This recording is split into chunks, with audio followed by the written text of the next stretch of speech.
Diaspora. Good afternoon from Nairobi. It's a beautiful August afternoon.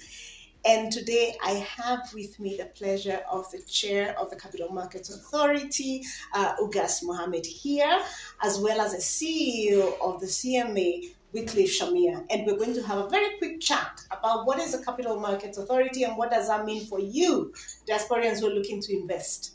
So, Chair, karibu sana. And maybe tell us a little bit about what the CMA does. Thank you, Madam PS. It's a pleasure seeing you. And we look forward to working with you on the diaspora investment opportunities. The CMA, the Capital Markets Authority, and now the Capital Markets and Commodities Authority is a regulator. It has two functions. One, it has a policing and regulatory function, and it has a promotional function of investments in the capital market sector. What does the capital market sector mean?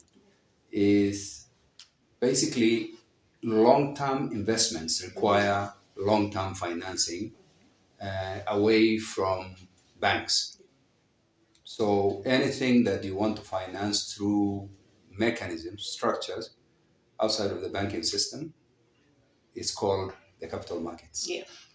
That can be both in terms of mostly in equities, real estate investments, collective investment schemes, derivatives. Yeah.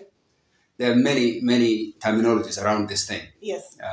But at the end of the day, the objective of the Capital Markets Authority is to ensure that Kenyans and foreigners alike can come and invest in Kenya in a safe and secure, profitable way. Yeah. And that we ensure those things do happen. Yeah. So the capital markets wants to take this opportunity to let our brothers and sisters in the diaspora know that there are opportunities they can invest in. And we want to give them the highlights of what those opportunities look like.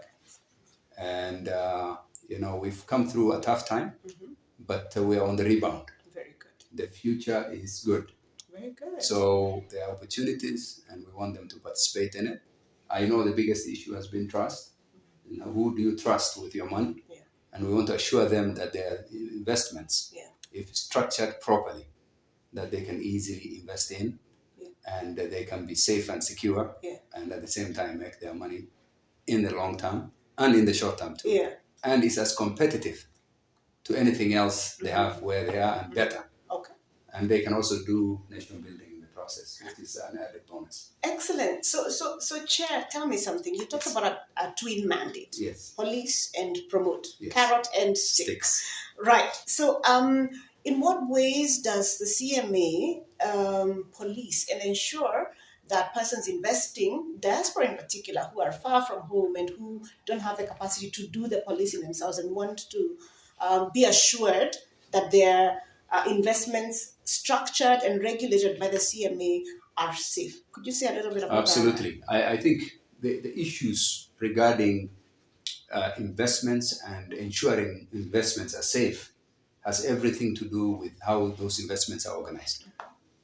We provide very structured way of investing in the things that we license and oversight. There are various entities involved in any investment. For example, if you are somebody investing in the stock market, you have stock brokers who are doing the bidding on your behalf. Those people are very, very regulated to the extent that, even their capacity to do that in terms of the organization they represent, in terms of even how they move, invest and move funds around and invest in various products, all those things, and they have regular disclosures, which basically means you tell us how you've done things in the way we have asked you to do. So we make sure that within a short period of time, you'll know who is misbehaving in the market and who is not. Yes. And whether you're doing things on behalf of your investors or you're doing things on your own. And any complaints we receive, we take them very seriously. That's why you'll see people who've been removed from the rolls, people who've been jailed, people who've already, their cases are all over the place. We have a tribunal, that deals with this, just like KRA tribunal. But at the end of the day, what is more important is that our mechanisms are very strict when it comes to oversight and regulatory. At the same time, we want to, because of the dual mandate, at the same time, we're asking people, yes, we have done this for you, and we believe it is fairly safe. But at the same time, we want you to also invest. So we have to play that tag, make sure that we are not going too far with one side to scare people away. But at the same time, people can invest and get their money. But the most important thing is that you are not on your own. If you invest in things that Uncle Joe or somebody told you to invest in, you're on your own. But here you are not on your own. We have constant eyes on the ground. We have a team of extreme professionals who are looking at this thing on the disclosures, on the behaviors, on the complaints, on the investigation. We have a DCI team at the CMA. Wow. Yes. Okay. So they are really going after this, and we've been having extreme success in very many things. Of course, the commodities are coming up, and those ones are also things that we are licensing the brokers, removing the cartels, refusing licenses for them, and also making sure that the exchanges are automated. There's transparency in pricing. So, for example, if you invest in something like that, no one can con you, because everything is digital, everything is transparent. I think that's and I'm really looking forward to that conversation. Because at some point in the future, we hope that we can host you for a conversation on the commodities market, commodities exchange, and how it's being set up, and particularly what the opportunities for the diaspora are. So I look forward to a future conversation on that. Thank you. But Shamia, probably tell us a little bit about the CMA's now mandate, the carrot, right? How do you promote, or how do you facilitate investment? What are some of maybe the buckets or the schemes or the various ways in which you can invest? Thank you, Madam PS, and happy to be here also. As my chairman hinted, we do regulate now at least 3 markets. The traditional one being the capital markets, where, of course, as he has said, you find the long-term funds and investments. But in the course of doing that, I think we were also given a mandate to regulate online forex trading, which is one of those markets that can be very volatile. I'll just go into that. And then lately, he has also mentioned we regulate the commodities markets, especially business within the exchange, and then the players. So for capital markets, I think I'll talk about 2 levels of markets. So we have primary, then we have secondary. There are a number of products you find in capital markets. They will be either be linked to equity, owners' funds, or debt, or borrowed funds. Those are usually the cornerstone products. Most of the other products come from those. Now, if I look at it in terms of primary market, is where an investor who has ideas but has no money interacts with the market directly.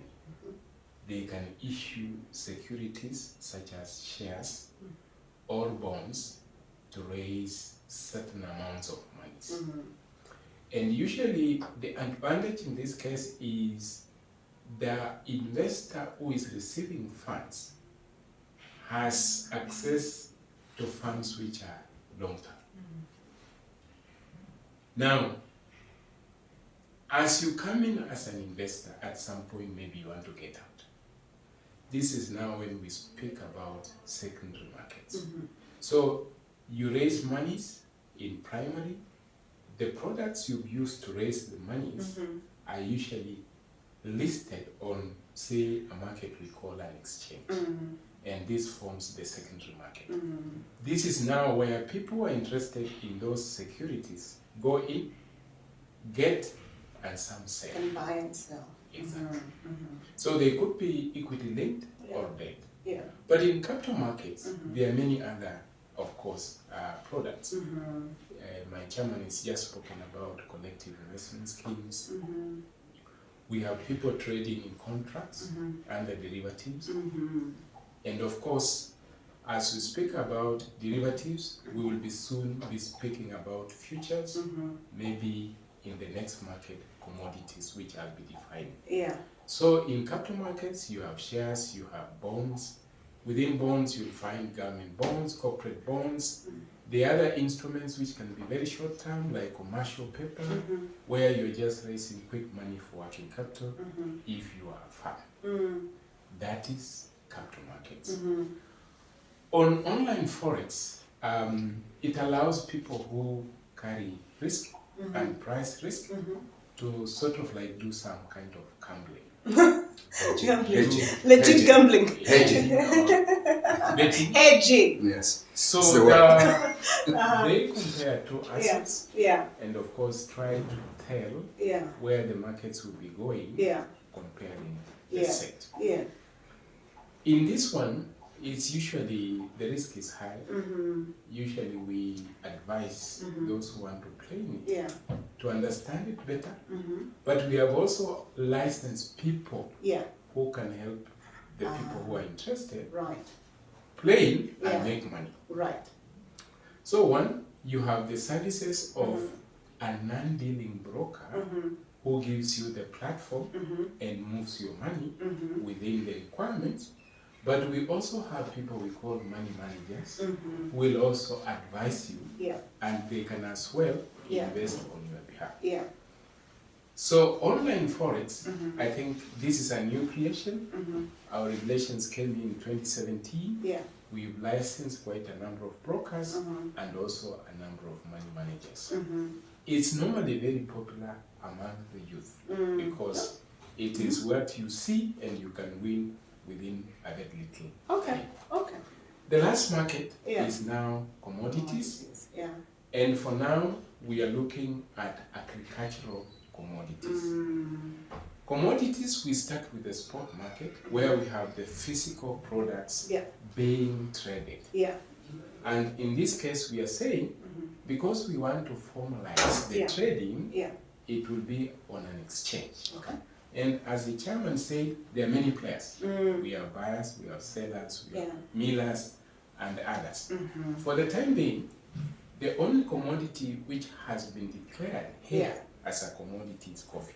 And for now, it is the one which is under CMA regulation.